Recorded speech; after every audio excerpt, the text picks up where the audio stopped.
Isang anghel ang nag-anyong batang lansangan, nanlilimos sa ilalim ng matinding sikat ng araw.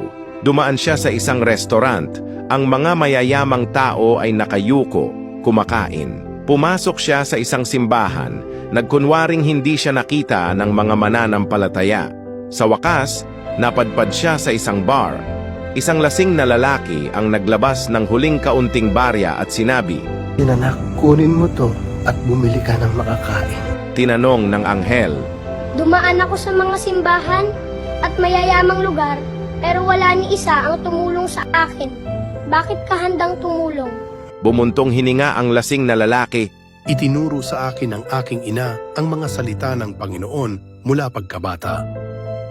Mapapalad ang mga mahabagin sapagkat sila'y kahahabagan. Pagkatapos ay umiyak siya at sinabi, Malubha ang karamdaman ng anak ko. Wala nang magagawa ang mga doktor. Pumasok ako sa bar para pansamantalang makalimot sa aking kirot. Ngumiti ang anghel at sinabi, Umuwi ka. Ngayon, masasaksihan mo ang isang himala. Nagmadali ang lalaki pa uwi, at sa kanyang pagkabigla, ang kanyang anak ay himalang gumaling.